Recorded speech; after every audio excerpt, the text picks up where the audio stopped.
let's talk about one thing that you could do that could make a huge difference to your emotional state and the results of your life.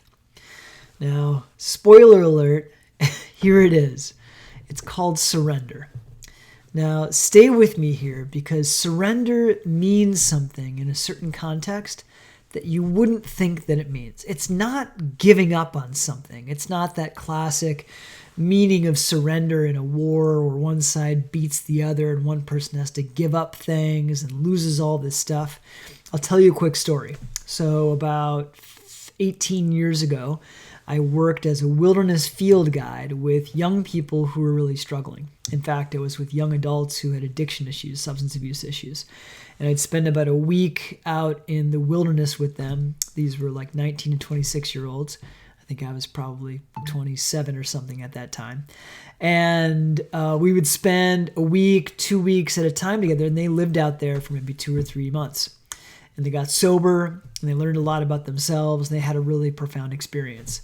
Well, I was a professional there working with them, and I'd had a lot of experience doing that. And I was pretty arrogant about my abilities then. And they were kind of like, my abilities were kind of like, okay. I was pretty good at what I did, but I thought I was better than I was. Well, I was told by my supervisor to take a step back during one work shift that I had for a week and to just observe and not do a lot and kind of be in charge. I was like, fine. So the week started. Some of the other less experienced people were in charge. And within about a day or so, I really felt like I could do it better. And I just kind of took over, in this really kind of blindly arrogant way that is kind of embarrassing to talk about now, honestly. So I went through the week. I thought we had pretty good results. We had some great groups. I had some great connections with some of these people. It was a powerful week. I felt like I did really well. And we get done, and I have this meeting with my supervisor and the program director. And we're all sitting in this office, and I'm looking around, and I'm like, this probably isn't good. And what I found out is that the people that I worked with, my coworkers, felt very disempowered, and that I had really just taken over the week. And it's just they did not have a good experience. Like, they didn't have a good work experience. It wasn't good training. I didn't train them. I just did what I did, which was, competent, but I was a terrible leader and coach, for these people who had less experience than me. And I'm not saying that I was better than them. They had less experience. In fact, in a lot of ways, they were probably better at the job than I was because they weren't so arrogant and they were actually coachable. So we're in this meeting, and my supervisor, not the program director, says, "Why did you do this? I asked you to take a step back." And I said, in this very kind of now embarrassingly arrogant way, "Well, I just felt like I had to do it because I wanted to do a good job." And I can still feel it kind of inside of me. I was pretty righteous about it. I was going to do it better. I didn't say I was going to do a better job than my coworkers did, but that's what I meant.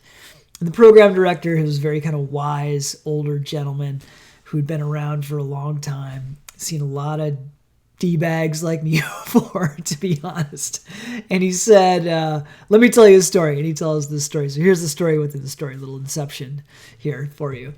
He said when the Civil War general of the South surrendered to the Civil War general of the North, he said, I'll surrender to you, but my men have to keep their horses, they have to keep their provisions, and he made all of these criteria that he needed to have in order to surrender. And I can't remember these generals' names, forgive me. I'm not a history buff here. And the Northern general said, this is an unconditional surrender. And apparently the Southern general went back and said, okay, I'll surrender, but I've got to keep these things. And the Northern general said, this is an unconditional surrender. And this kept happening, I think, a series of times, right? And eventually the Southern side, the general said, okay, fine. And he begrudgingly signed the document that signed the unconditional surrender of the South to the North. And then the Northern generals pulled up a chair next to him and said, now let's talk about those horses. thought that was a very beautiful story, and it really struck a chord with me. And then we concluded the meeting, and I kind of went off to contemplate. And I thought it was a brilliant way of cutting through a very arrogant, kind of young 20-something who thought he knew everything about the world of wilderness therapy in a way that he just didn't. And it just really, it still sits with me today, 18 years later. And it was shortly after that I started a spiritual path. And I really started to learn about surrender.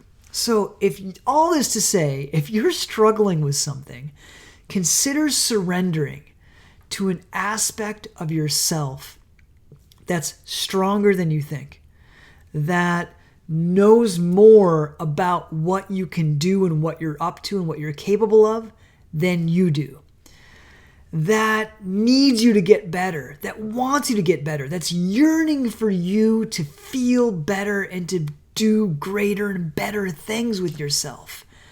Consider surrendering to that. Now, here's the tricky part about this. In this definition of surrender, it's an act. It's not a non-action, meaning you don't just sit there when you surrender. When you surrender, there's giving into something that's larger than you. I mean, here's something that I'm doing right now. It's 12:17 a.m. on a Friday night. Yes, I'm recording a video. I've also been up since 5 a.m. and supporting a meditation retreat since at 5 a.m. I cooked a meal for a dear master, spiritual master, and then I assisted another spiritual master for most of the day. I've been running errands. I've been on the go since 5 a.m. And I made a commitment to myself to record one video a day for 90 days, and I think this is around 70-something, I think. And I definitely wanted to just take a shower and go to bed and rest for a few hours before getting up and doing it again. But I needed to do this. So here's an example. I surrendered to the commitment I made to myself, that aspect of myself that wants something greater to me, that wants to contribute more, that wants to have this satisfaction of having done something, completed something that was challenging, and offered something that might be valuable to people, right? And to you. So give up on the things that don't serve you and give in to the things that do. Try surrendering to something. And maybe this will just give you a new flavor, a new access to a kind of action that can help you break out of where you're stuck. I'm with you, and all my best.